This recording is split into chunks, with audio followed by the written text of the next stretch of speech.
जयपुर के मालवीय नगर थाना पुलिस ने बड़ी कार्रवाई की है, जहां घरों से पानी की मोटर चोरी करने वाले एक शातिर चोर को गिरफ्तार किया गया, जिसके पास से चोरी की गई 4 मोटर बरामद की गई। बता दें कि यह कार्रवाई थानाधिकारी संग्राम सिंह के नेतृत्व में हुई है। कपासन थाना क्षेत्र के रूपा खेड़ी में शनि महाराज रोड पर स्थित खेत में बने टैंक में डूबने से एक 12 साल के बच्चे की मौत हो गई है। जानकारी के मुताबिक मासूम नहाने के लिए गया हुआ था, तो वही घटना की सूचना पर ग्रामीणों ने मौके पर पहुंचकर बच्चे को बाहर निकाला, अस्पताल पहुंचाया, लेकिन डॉक्टरों ने बच्चे को मृत घोषित कर दिया। अलवर के सदर थाना क्षेत्र स्थित नंगला रायसिस गांधी नगर उस समय सनसनी फैल गई जब एक प्रतिष्ठित मनोचिकित्सक डॉक्टर ने आत्महत्या कर ली। पुलिस को सूचना मिली कि डॉक्टर सुमित मित्तल ने अपने घर में फांसी का फंदा लगाकर आत्महत्या कर ली। घटना की पुष्टि एएसआई अरुण कुमार ने की। मेरा भाई सुमित मित्तल यहीं अलवर में रहता था, नंगला रायसिस में। तो उसकी पत्नी ने, सीमा ने बहुत सारे केस कर रखे थे, झूठे केस लगा कर। मेरा भाई खुद मनोचिकित्सक था, बट उसको इतना परेशान, इतना तंग कर दिया कि आज उसने, भगवान ने ना चाहा पर ऐसे स्टेप उठाया जो हम कभी नहीं चाहते थे। इतने झूठे केस, हर तरह का केस है, मतलब जिनका कोई सिर पैर नहीं था, कोई आधार नहीं था, हर तरह का केस लगाकर उसको परेशान किया है, उसको प्रताड़ित किया है, आज उसको इस स्थिति को पहुंचा दिया है। तो मैं कानून से भी चाहता हूँ कि उनको न्याय मिले, उसके जाने के बाद उसको न्याय मिले इस चीज़ को लेकर। तो डॉक्टर साहब ने क्या किया है? खबर पाली के सुमेरपुर से है, जहां मंत्री कन्हैयालाल चौधरी ने पेयजल संकट को लेकर जनसुनवाई की और विभागीय अधिकारियों की बैठक ली। बैठक में मंत्री ने अधिकारियों को जमकर फटकार लगाई। बता दें कि मंत्री कन्हैयालाल चौधरी ने सर्किट हाउस में जनसुनवाई की। इस दौरान बड़ी संख्या में आमजन और स्थानीय जनप्रतिनिधि अपनी पेयजल संबंधित समस्याओं को लेकर मंत्री से मिलने पहुंचे। जनसुनवाई के बाद मंत्री चौधरी ने कलेक्ट्रेट सभागार में जन स्वास्थ्य, अभियांत्रिकी विभाग और भूजल विभाग के आला अधिकारियों की बैठक ली। वहीं पर मंत्री ने चेतावनी देते हुए कहा कि पेयजल समस्या को लेकर कोताही बरतने वाले किसी भी अधिकारी को बख्शा नहीं जाएगा। बाकी चीफ इंजीनियर्स से बैठ के आज जो समस्या थी, विशेषकर रोहेट और पाली के अंदर, पाली पंचायत समिति के एरिया में मारवाड़ जंक्शन की जहाँ ड्यूटी, उसके लिए प्रॉब्लम को सोल्व करने के लिए रोड के अंदर आने वाले 3 महीने के अंदर हम जोधपुर से पानी दे देंगे 12 MLD के आसपास। टोटल डिमांड रोड की 10.5 MLD। 1 जून का हमने लक्ष्य तय किया कि 1 जून को जो हमारी जो लाइन मिली है उसकी टेस्टिंग भी कंप्लीट होगी। भरतपुर के बयाने से खबर है, पैमाइश करने गए पटवारी के साथ मारपीट की गई है। भू अभिलेख निरीक्षक के साथ मारपीट हुई है। राजकार्य के लिए की जा रही थी निशानदेही, कई लोगों ने महिला पटवारी के साथ मारपीट की। भू अभिलेख निरीक्षक सुब्रन सिंह के साथ मारपीट हुई है। सरकारी दस्तावेज फाड़ने का भी आरोप है।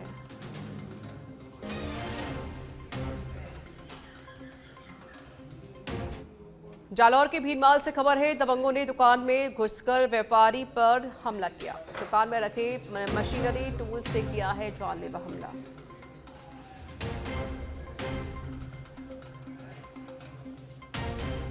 वाहन पार्किंग को लेकर कहासुनी हुई थी, व्यापारी पर हमले करने का फुटेज सामने आया।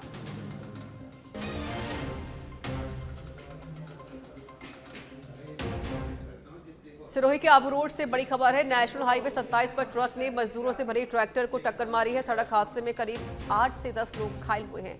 ट्रक का अचानक टायर फटने से हादसा हुआ। घटना के बाद हाईवे पर एक तरफा जाम लग गया। घायलों को अस्पताल पहुंचाया गया है, जहां उनका इलाज जारी है। तो इलाज के दौरान एक युवक की मौत हो गई है।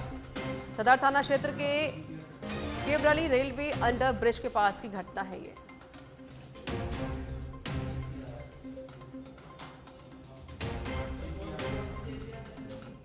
खबर रामसागरा थाना क्षेत्र के नारेली से है, जहां पर एक बोलेरो जीप ने मोटरसाइकिल को टक्कर मार दी, जिससे बाइक चालक की इलाज के दौरान मौत हो गई।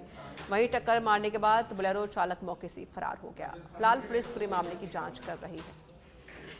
5:25 को 4 बजे सूचना मिली कि नारेली पुल के पास एक्सीडेंट हुआ वगैरह सूचना पर मौके पर चौकी से जाब्ता पहुंचा, जो रणसोल पिता लालजी खराड़ी निवासी जापा की मोटरसाइकिल बोलेरो चालक द्वारा एक्सीडेंट किया था, जो वहाँ पड़ा था।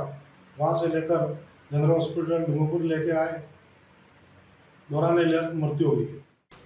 अलवर शहर के मीड़ापाड़ी क्षेत्र में भीषण जल संकट से परेशान दर्जनों महिलाएं मनु मार्ग स्थित जलदाय विभाग कार्यालय पहुंची। महिलाओं ने विभाग के अधिशासी अभियंता संजय सिंह को क्षेत्र में पिछले 2 महीने से चल रही पेयजल की समस्या से अवगत कराया। उन्होंने बताया कि क्षेत्र में पानी की आपूर्ति बेहद अनियमित हो चुकी है, जिससे पीने, नहाने और दैनिक जरूरतों के लिए भारी परेशानी का सामना करना पड़ता है।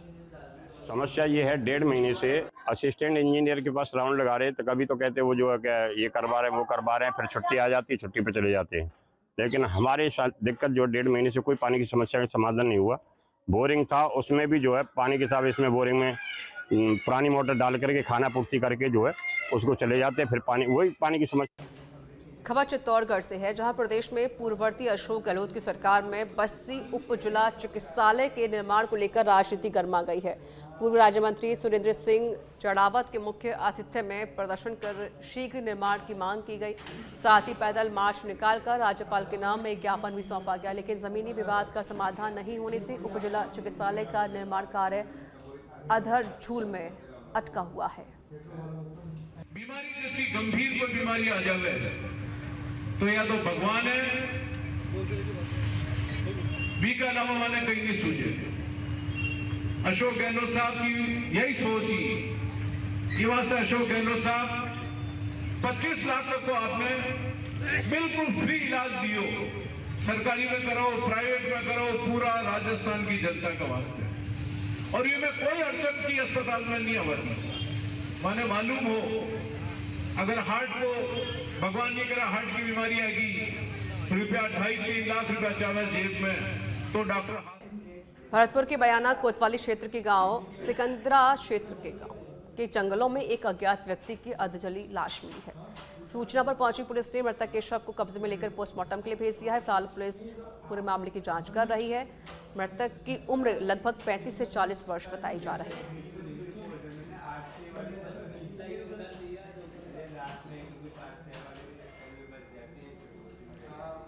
सरदार शहर के भानीपुरा थाना क्षेत्र में नाबालिग से दुष्कर्म करने के मामले में पुलिस ने बड़ी कार्रवाई की। पुलिस ने इस मामले में एक आरोपी को गिरफ्तार किया। पुलिस अधीक्षक जय यादव ने बताया कि 26 मई को पीड़ित के परिजन ने रिपोर्ट दर्ज करवाई थी कि 7 अप्रैल की रात आरोपी ने खेत की ढाणी में 15 वर्षीय नाबालिग के साथ जबरदस्ती दुष्कर्म किया था। साथ ही आरोपी पीड़िता को ब्लैकमेल कर लंबे समय से उसके साथ यौन शोषण भी करता आ रहा था। चूरू के सरदार शहर नगर परिषद में सियासी हलचल तेज हो गई है। नगर परिषद सभापति और भाजपा नेता राजकरण चौधरी के खिलाफ अविश्वास प्रस्ताव पेश किया गया है। विधायक अनिल शर्मा सहित कांग्रेस और भाजपा के बागी पार्षद जिला कलेक्टर अभिषेक सुराणा से मिलने पहुंचे। विधायक शर्मा ने 44 पार्षदों के समर्थन का दावा किया। बता दें कि सरदार शहर नगर परिषद में कुल 55 वार्ड पार्षद हैं। इनमें से 30 भाजपा और 14 कांग्रेस के पार्षदों ने अविश्वास प्रस्ताव का समर्थन किया है। देखिए, आज सरदार शहर नगर परिषद के 44 पार्षदों ने आज उपस्थित होकर कलेक्टर महोदय को सभापति के विरुद्ध अविश्वास प्रस्ताव पेश किया है। और ये 44 भी नहीं, कोई कारणवश 5-6 पार्षद और नहीं आ सके निजी कारणों से। लगभग आप मानिए कि 50+ पार्षद जो है सभापति की कार्य भ्रष्ट जो आचरण भ्रष्ट कार्यशैली है, आज शहर पूरी गंदगी से शहर रोशनी की व्यवस्था चौपट हो रही है। स्कूल शिक्षा के शासन सचिव कृष्ण कुणाल की अध्यक्षता में राज्य स्तरीय ECCE टास्क फोर्स की द्वितीय संयुक्त बैठक हुई, जिसमें पूर्व प्राथमिक शिक्षा के सशक्त क्रियान्वयन पर मंथन किया गया। तो वहीं ECCE के प्रभावी क्रियान्वयन के लिए विभिन्न नीतिगत और प्रशासनिक पहलुओं पर विस्तार से चर्चा हुई। प्रमुख एजेंडों में द्वितीय चरण के 237 PM श्री विद्यालयों में बाल बाटिकाओं के संचालन और जनजातीय विभाग द्वारा संचालित आश्रम शालाओं में पूर्व प्राथमिक शिक्षा की व्यवस्था पर, और इसके साथ ही आंगनवाड़ी कार्यकर्ताओं हेतु 6 माह एवं 1 वर्ष के क्षमता संवर्धन प्रशिक्षण, आंगनवाड़ी केंद्रों की निकटतम विद्यालयों से मैपिंग, प्रवेश के समय बच्चों की अपार ID निर्माण पर चर्चा की गई है। अलवर के बगड़ तराहा थाना क्षेत्र में एक विवाहिता की संदिग्ध मौत के बाद जिला अस्पताल में तनावपूर्ण माहौल बन गया। मृतका के पीहर पक्ष ससुराल पक्ष पर हत्या के आरोप लगाए हैं। मृतका की मां का कहना है कि उसकी शहनाज की शादी को कई साल हो चुके थे और 4 छोटे छोटे बच्चे भी हैं। 4 साल पहले छोटी बेटी की शादी में कार दी गई थी, जिसके बाद शहनाज ने ससुराल वाले भी लगातार कार की मांग कर मारपीट करने लगे। कंट्रोल रूम से सूचना मिली थी शाम को करीब 7 बजे के आसपास। ये एक शहनाज नाम की लेडीज है केसरौली की, ये मुसलमान जोगी है जिसने सुसाइड कर लिया है फांसी लगाकर। मौके पर पहुंचे हैं, वहाँ ये मृत अवस्था में खाट पर लेटी हुई थी। परिजनों ने पहले से इस बॉडी को उतार के और खाट पर लेटा रखा था। बीकानेर से बड़ी खबर, एक बार फिर कोविड ने दस्तक दी है। एक साथ आए 3 पॉजिटिव केस। पीबीएम हॉस्पिटल अधीक्षक डॉक्टर सुरेंद्र वर्मा ने पुष्टि की है। तीनों पॉजिटिव मरीजों को घर में ही आइसोलेट करने की जानकारी मिल रही है। वहीं पर रायपुर जेसीबी प्रकरण में कथित पत्रकार द्वारा मारपीट का वीडियो वायरल नहीं करने की एवज में भय दिखाकर 5 लाख रुपए की अवैध मांग करने का मामला सामने आया है। पुलिस थाना ब्यावर सिटी ने प्रकरण में त्वरित कार्रवाई करते हुए एक आरोपी को गिरफ्तार किया। साथ ही घटना में प्रयुक्त मोबाइल फोन को जब्त कर लिया है। थाना प्रभारी ने बताया कि आरोपी के विरुद्ध धारा 384 सहित अन्य धाराओं में मुकदमा दर्ज किया गया है। कहना है कि मीडिया को आगे से ऐसे लोगों को अपने समूह में ना तो उसको ऐड करें, ना ऐसे समूह को किसी को पत्रकारिता का चोला पहनाएं जिससे कि पूरा पत्रकार संघ बदनाम हो और मीडिया बदनाम हो। एक सवाल मेरा था सर कि पिछले काफ़ी टाइम से अगर ये ब्यावर जिले में एक्टिव है तो आपने कभी प्रयास किया क्या भाई ये पत्रकार है या नहीं, किस संस्था से ताल्लुक़ रखता है, ऐसा कुछ किसी से जानने की कोशिश की हो? देखो, क्योंकि हमारा इससे कभी काम नहीं पड़ता है, मेरा तो 2 या 3 बार इसका काम पड़ा था, लेकिन जब ये इस घटना के बारे में हुआ था तो 1-2 बार मैंने किया।